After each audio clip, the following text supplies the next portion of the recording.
dia, boa tarde, boa noite a todos. Hoje é dia 10 de setembro de 2022, sábado. Tempo de céu limpo com temperatura agradável. Lá fora está com 27 graus, agora são 8 horas e 43 minutos. Está um vento fresquinho de outono. A alvorada de hoje foi às 5 horas e 18 minutos, e o crepúsculo será às 17 horas e 56 minutos. O dia durará 12 horas e 38 minutos. O dia está encurtando 2 minutos em média todos os dias. Amigos, sejam bem-vindos ao canal do Japinha no Japão. Eu sou o Japinha, e moro há 30 anos no Japão. E no mês de maio de 2021 resolvi iniciar este canal, mostrando o cotidiano e as curiosidades do país. Atualmente eu estou postando os vídeos de segunda-feira até sábado, todos os dias às 19 horas. Se você não for inscrito, por favor se inscreva. É de graça e sem compromisso. E é bem simples. Daqui a pouco vai aparecer o meu logotipo no lado direito abaixo da tela. Basta clicar o logotipo.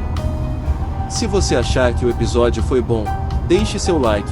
Ou se não gostou, deixe o dislike. Se tiver dúvidas ou críticas, não deixe de escrever a sua opinião. Compartilhe com mais pessoas. Ajude este canal a crescer. Este canal não tem imagem e nem textos impróprios, portanto você pode assistir sem receio com toda a sua família. Os casos da Covid estão regredindo rapidamente no Japão. Vamos aos números desta semana, divulgado pelo Ministério da Saúde.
Hoje, dia 10 de setembro, a cidade onde eu moro ficou debaixo d'água, devido a uma enchente do rio que circunda a cidade. Nós perdemos quase tudo.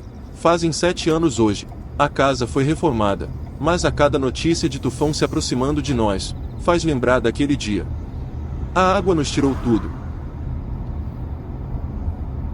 Uma crise de água que o Japão está enfrentando, que no futuro o mundo todo poderá também entrar. A economia excessiva de água pode ter efeito contrário. Situação atual e futuro do abastecimento de água que o povo desconhece. Você sabe de onde vem a água que sai da sua torneira? E você sabe onde a água que você usa para onde vai parar? A maioria das pessoas provavelmente não será capaz de responder. Usamos água diariamente, mas raramente temos a oportunidade de pensar nisso. Hoje, a água é um grande problema no mundo. O Kazunari Yoshimura, que trabalhou como vice-diretor-geral do Escritório de Assuntos Econômicos e Sociais das Nações Unidas, em Nova York, e agora é o representante da Global Water Japan, nos ensinou sobre a situação atual dos recursos hídricos e questões que devemos conhecer. O que significa focar nas questões da água? Os ODS estão atraindo um interesse crescente a cada ano. Entre eles, o objetivo número 6. Água segura e saneamento básico ao redor do mundo, está incluído como um objetivo relacionado à água. No entanto, de acordo com Yoshimura, a relação entre os recursos hídricos e os ODS não terminam aí. Acredito que o uso racional dos recursos hídricos levará à satisfação de todos os 17 itens.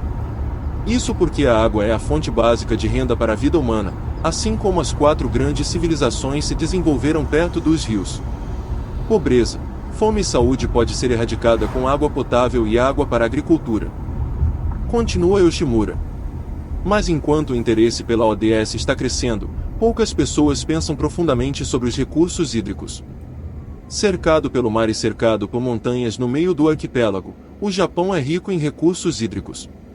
A existência de água tornou-se normal, do cotidiano. Mas, apenas 0,8% dos recursos hídricos da Terra podem ser usados em forma de água potável. Não temos a oportunidade de pensar muito sobre os recursos hídricos, mas quando pensamos sobre isso em escala global, vários problemas estão ocorrendo. Um dos problemas mais graves é a falta de água. Na realidade, a quantidade de água não diminuiu no mundo. Existem 1,4 bilhão de quilômetros cúbicos de recursos hídricos na Terra, e são em três tipos: o gasoso, em forma de vapor, líquido, que são a água do mar e água doce, e o sólido, que está em forma de gelo. Devido ao aquecimento global, os sólidos estão derretendo, os líquidos estão evaporando e a proporção de gás estão aumentando. O estado físico da água não é constante, e muda de acordo com a temperatura e a rotação da Terra. Até agora, o gás se transformava em chuva e neve, e voltava líquido e sólido. Nós usamos principalmente a água líquida em nossa vida diária, mas quando o gás aumenta, causa desastres naturais como chuvas fortes localizadas e tufões em vez de chuva e neve normal. Como resultado, apenas 0,8% dos recursos hídricos da Terra hoje são utilizáveis para a vida diária. Apenas 0,01% da água que é segura e pronta para beber, ela está no subsolo. Em outras palavras, a escassez de água significa que a quantidade de água que podemos usar em nossas vidas está diminuindo. Mas o problema da escassez de água não é a falta de água potável. Em 11 de julho de 2022, o Fundo de População das Nações Unidas anunciou que a população global ultrapassará 8 bilhões em novembro de 2022. Também prevê que 3,2 bilhões de pessoas enfrentarão escassez de água. Vamos usar o Japão como exemplo, se começar a faltar água potável no país. Muitas pessoas pensam em água potável, é água encanada, quando ouvem falar de água aqui no Japão, mas, na realidade, 70% da demanda de água no mundo é para uso agrícola, 20% para uso industrial e 10% para uso doméstico. A falta da água tem o maior impacto na agricultura.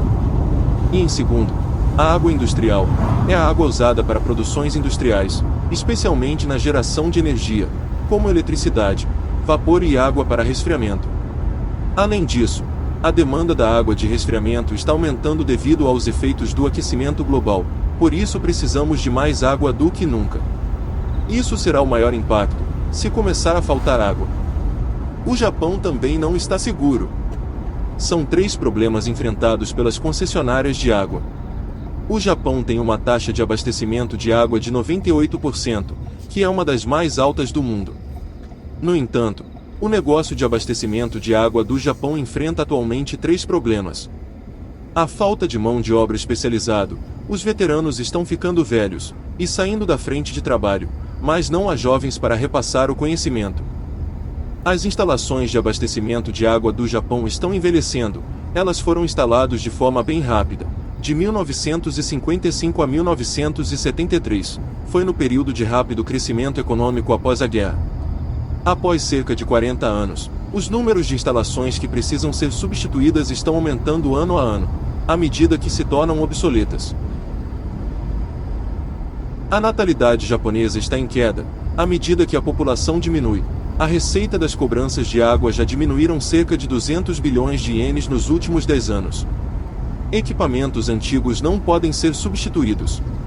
Além disso, devido aos efeitos do aquecimento global, o número de micro-organismos na água aumentaram, tornando a filtração mais cara do que nunca. O setor de abastecimento de água continua enfrentando condições extremamente difíceis.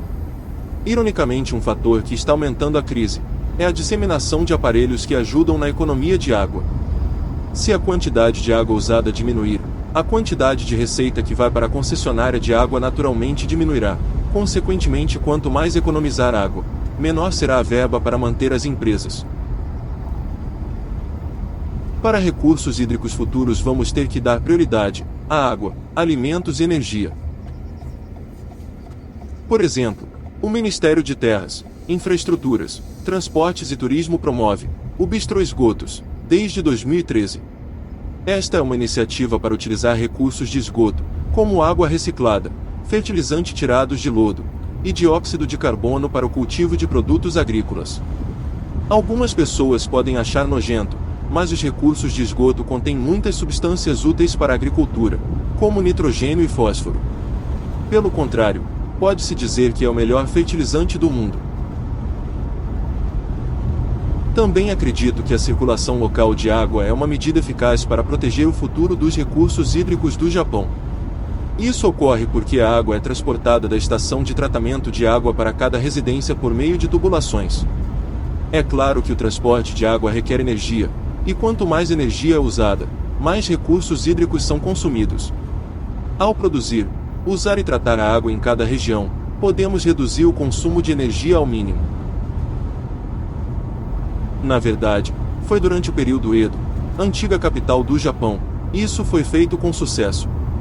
Naquela época, as regiões eram divididas por montanhas e rios, e quando chovia, circulava dentro da região devido a forças naturais, como a diferença de altura das montanhas e o fluxo dos rios. Podemos usar água limpa sem usar energia, que é a forma ideal de circulação de água para a produção local para consumo local. Pessoal, a água pode destruir, mas também é uma matéria necessária para a nossa sobrevivência.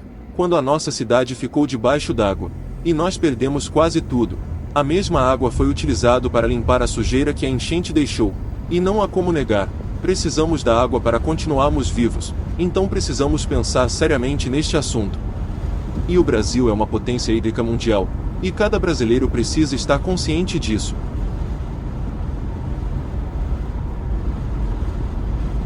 Por hoje é só, até semana que vem.